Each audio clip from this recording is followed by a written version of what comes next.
savoir que moi j'ai une théorie depuis les tout premiers trailers, depuis l'annonce de la série et du scénario de la série.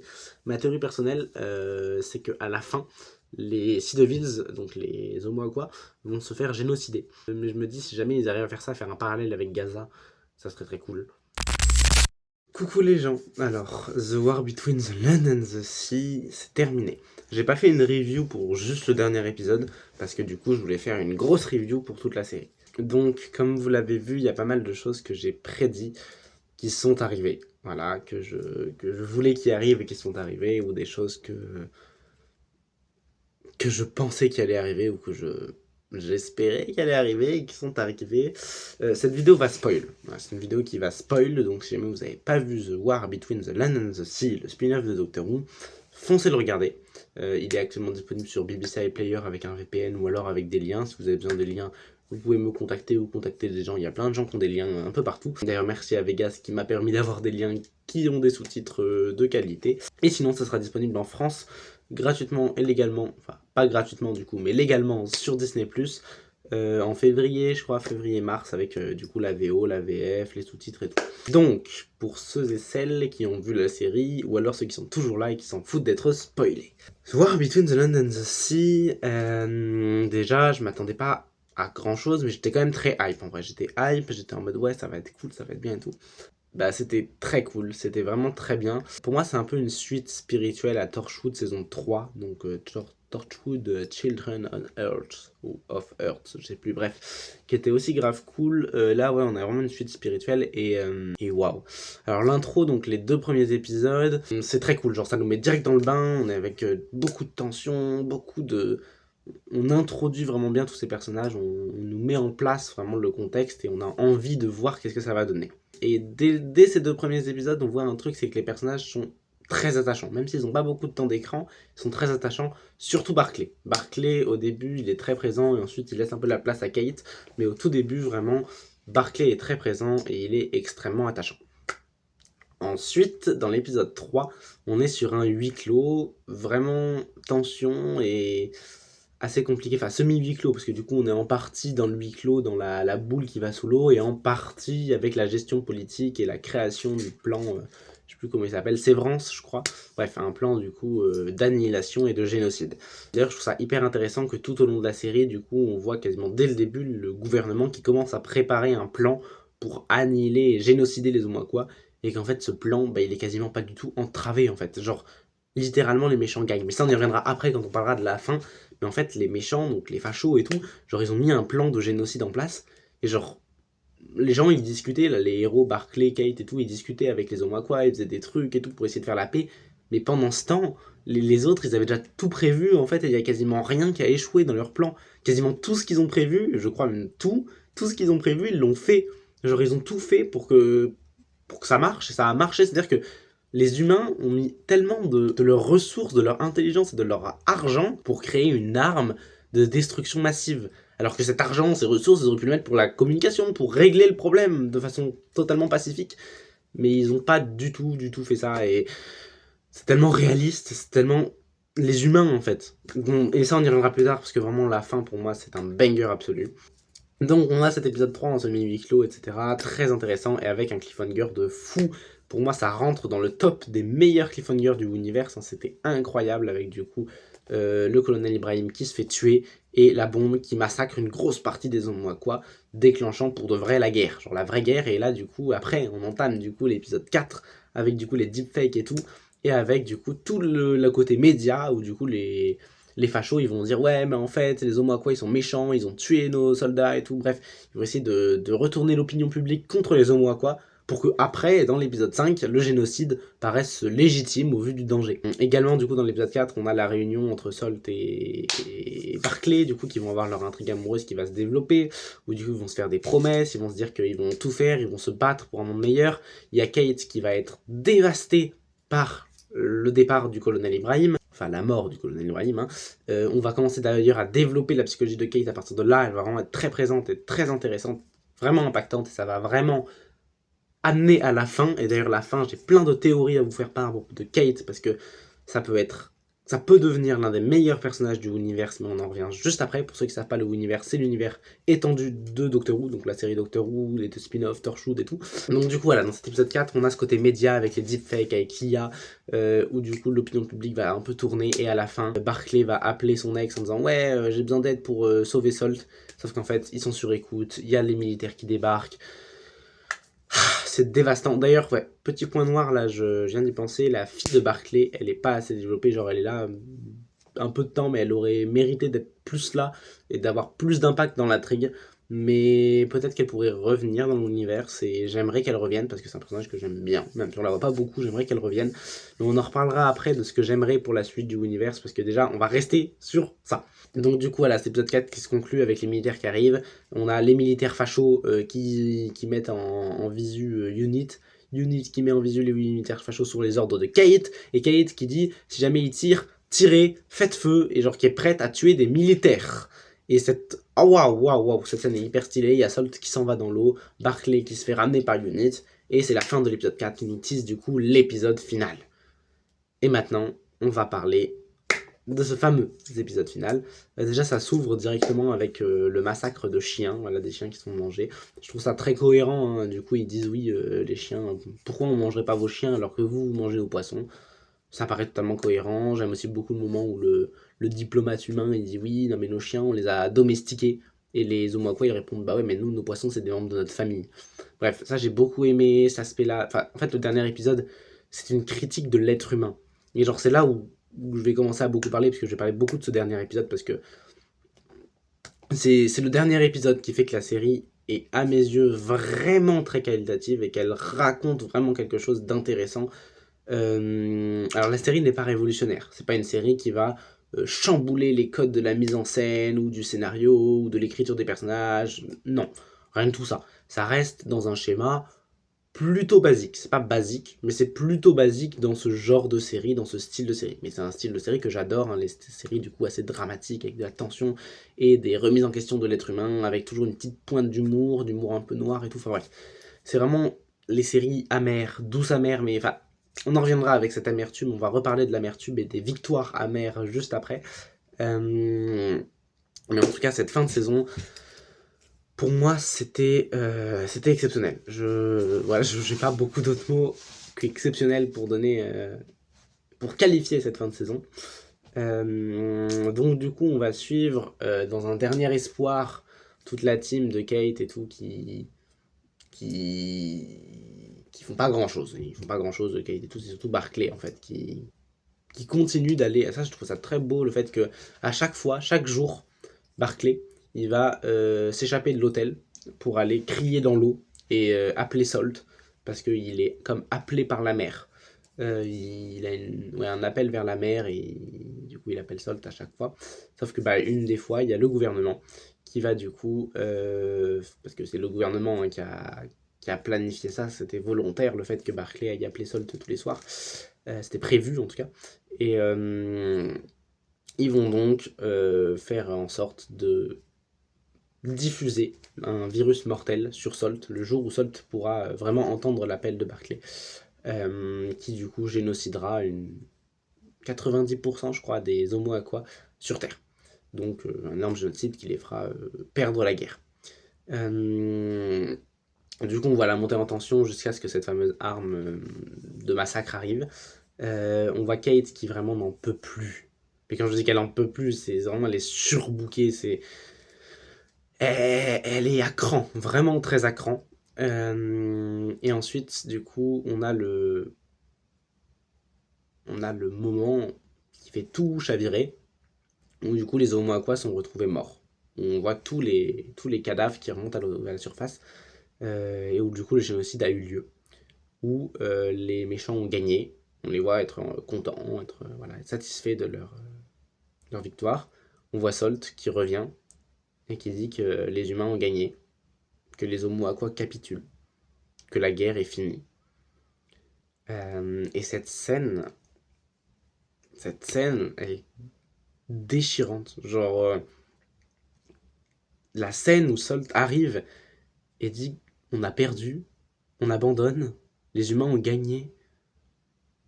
Et cette victoire amère, cette victoire crue, cette victoire qui n'en est pas une, cette victoire humaine, est tellement difficile et tellement...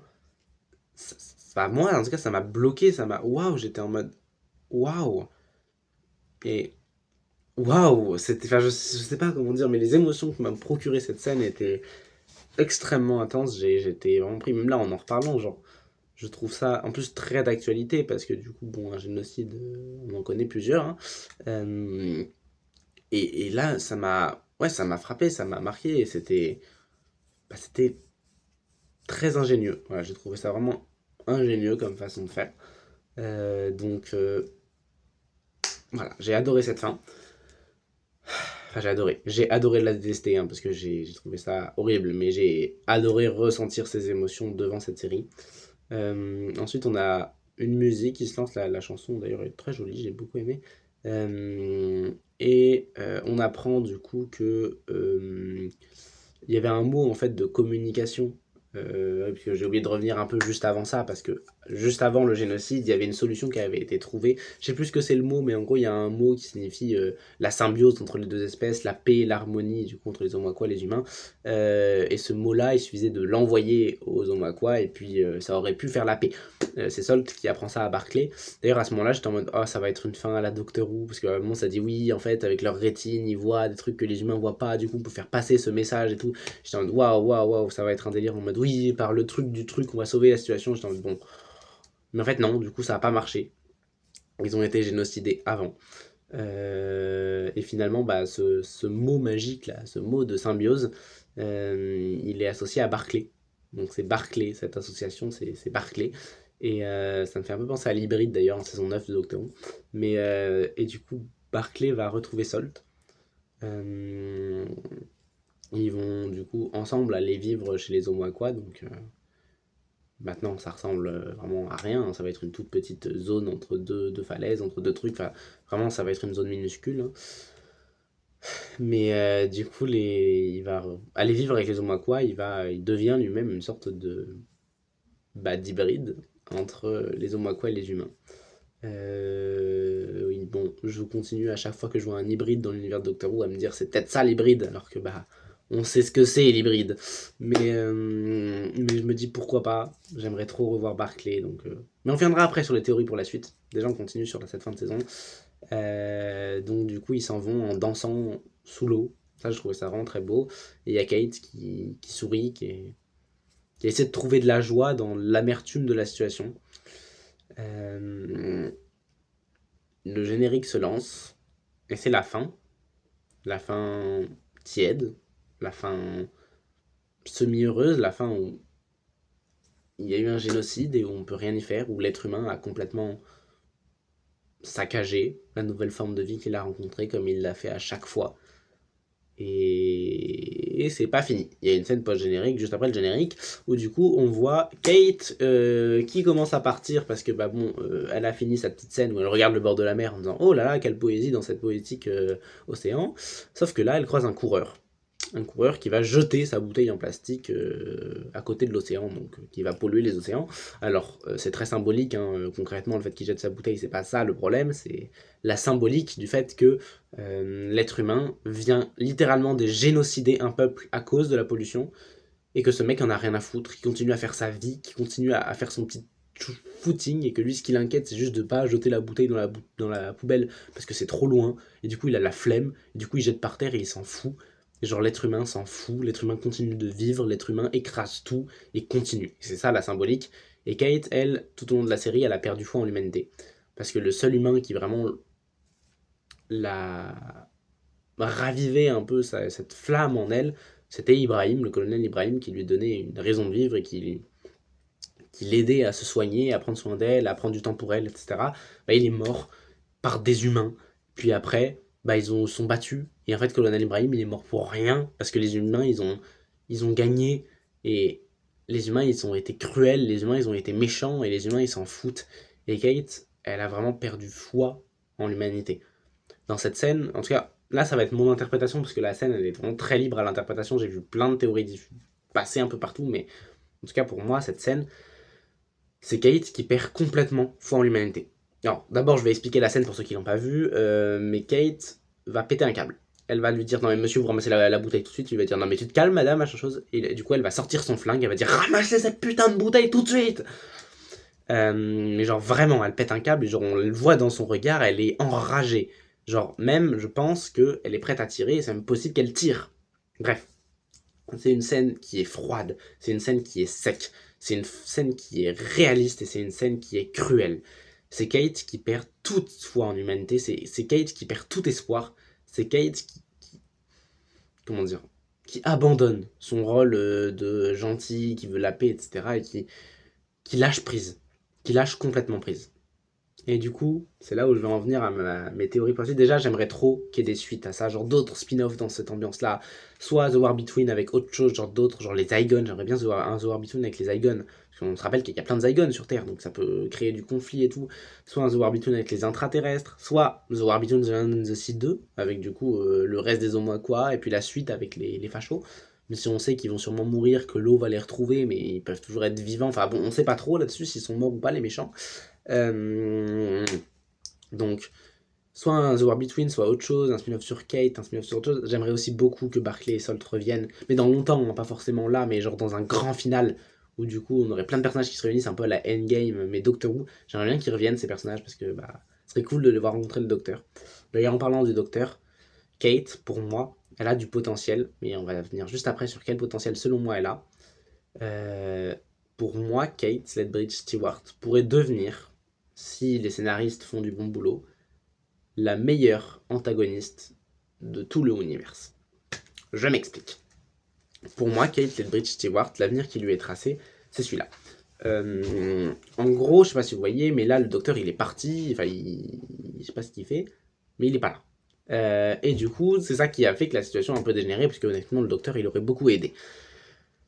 Du coup, Kate a dû tout gérer toute seule, il y a Ibrahim qui est mort, il y a plein de choses et tout, donc du point de vue de Kate, le docteur les a un peu abandonnés. Mais ça encore, ça va, genre, c'est déjà arrivé plusieurs fois que le docteur les abandonne, elle lui a pas fait un cacaboudin pour autant. Sauf que ce que je pense qui va se passer, c'est que là, Kate, elle va être virée d'unit. Parce qu'elle a pété des câbles, elle a menacé des militaires, là, elle vient de menacer un civil, elle lui a peut-être même tiré dessus, on sait pas comment ça se passe à la fin. Bref, Kate, elle a sûrement pété un gros câble, elle a sûrement fait des dingueries, elle a déjà fait des dingueries, mais elle va sûrement en refaire. Et je pense qu'elle va être virée d'unit, que Unit va être décelé, démantelé, et que il y aura plus d'Unit, mais que Kate va devenir indépendante. C'est-à-dire qu'elle va prendre ses armes, ses flingues et tout, et qu'elle va aller chercher les humains qui vont chercher des merdes aux Zygons, aux Omois, quoi. Bref, elle va aller traquer les méchants humains, genre les humains anti-aliens, les humains racistes en gros, les fachos, et elle va aller les buter. Genre, elle a plus foi en l'humanité, elle va perdre complètement cet aspect gentil et tout, elle va buter les méchants, elle va être en mode bah ouais, mais quand on les laisse faire, quand on discute, bah ça marche pas, et il faut se battre. Elle va perdre tout ce qu'elle a, elle va perdre tous ses moyens, et elle va vouloir aller buter du facho. Sauf que le docteur, quand il va revenir et qu'il va la recroiser, moi, ma théorie sera dans un épisode de Doctor Who, ils vont se retrouver, ils vont faire Kate, et ils vont se faire un câlin et tout, ils vont être trop contents. Et en gros, ça va être un épisode où il y aura un ennemi, et genre l'ennemi, ça sera les humains, ou ça sera des gens qui sont pas gentils et tout. Et genre, là, avec le docteur, du coup, ils vont avancer dans le repère des ennemis, et Kate, genre, elle va prendre son flingue, et pam, pam, pam, pam, elle va les tuer. Genre, elle va buter les méchants, genre les fachos et tout, elle va les buter. Et là, le docteur va être en mode, mais quoi? Mais qu'est-ce que vous faites et tout, c'est inadmissible. Elle va être en mode, mais comment ça, c'est inadmissible, c'est la seule solution. Le docteur va être en mode, non, je vous laisserai pas faire ça. Vous n'allez pas tuer quelqu'un devant moi, devant mes yeux, c'est pas ok et tout. Et là, du coup, Kate, elle va lâcher une grosse. Un gros discours où elle va lui dire mais vous vous foutez de ma gueule, vous étiez dans les étoiles pendant que nous on devait gérer la situation sur Terre, vous étiez pas là quand il est mort Ibrahim, vous étiez pas là quand il y a eu un génocide, vous avez rien fait, et là du coup j'essaie de trouver des solutions, mais la solution elle vous convient pas et du coup vous osez me hurler dessus, mais c'est inadmissible. C'est sûr elle va péter un câble et que ça va scinder les deux, et que Kate va devenir une antagoniste, mais une antagoniste vraiment nuancée, genre son objectif ça sera de la paix en fait, son objectif sera de faire le bien, mais juste en fait elle a tout perdu, elle a plus les moyens émotionnelle, elle a plus la santé de faire le bien. Aussi, il y a la scène, j'ai complètement oublié cette scène, mais où elle fait un coup de pression à la psychologue en la menaçant et tout. Enfin, Kate, pour moi, va devenir une antagoniste. Mais pas juste en mode elle va être super méchante et tirer sur tout le monde. Elle aura des vraies revendications, elle sera vraiment nuancée. Et si les scénaristes font du bon taf, Kate pourrait devenir l'un des meilleurs personnages, un personnage nuancé qui serait pas un antagoniste, pas un protagoniste, une sorte de anti-héros nuancé qu'on nous aurait introduit depuis super longtemps dans la série, qui aurait évolué, qui serait devenu hyper intéressant. Et si jamais elle continue sur cette voie-là, ça pourrait vraiment devenir l'un des arcs narratifs les plus intéressants du univers, un des plus complexes. Et ça pourrait être une dinguerie, le combat entre Kate et le docteur, où on ne saurait pas dans quel camp se mettre, et où le docteur ferait preuve de compassion en voulant pas tuer les gens, mais en ne voulant pas tuer les gens, les gens, eux, ils se gênent pas pour tuer. Parce que le docteur, on le voit contre beaucoup des aliens et tout, mais contre des humains qui font des génocides, on ne peut rien faire. Et Kate, elle veut se révolter, prendre les armes, parce que la révolution pacifique, ça ne marche pas, ça ne marche plus. Et du coup, elle veut prendre les armes, et on aura deux formes de révolution qui vont s'entrechoquer, alors que par-dessus, il y a un ennemi commun. Et ça pourrait donner une dinguerie absolue. Voilà. Ça, c'est ce que j'espère, évidemment. Ça se trouve, ils vont rien en faire, et Kate, on la reverra plus jamais, ou alors on la reverra en tant que super gentil qui fait plein de câlins. Mais je n'espère pas, parce que le développement de Kate qu'on a à notre disposition là, c'est une pépite, ça pourrait être le meilleur personnage de la série, le meilleur personnage de l'univers de la série, ça pourrait être une dinguerie absolue. Et pour l'instant, sur ces 3 épisodes, après que le colonel Ibrahim soit mort, Kate est incroyable, elle a un développement de fou, et elle a un potentiel inimaginable.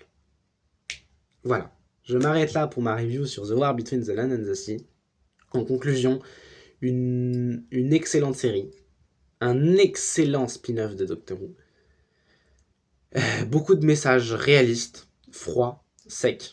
Quand on en ressort, c'est vraiment tiède, on est très triste. Les personnages sont très attachants. Et ce que ça tease pour la suite, ça pourrait vraiment, vraiment être une dinguerie. Voilà. J'espère que cette review vous a plu. C'est un peu long, 21 minutes 39, je vois s'écrire là. Mais j'espère que ça vous a plu et à la prochaine. Bisous.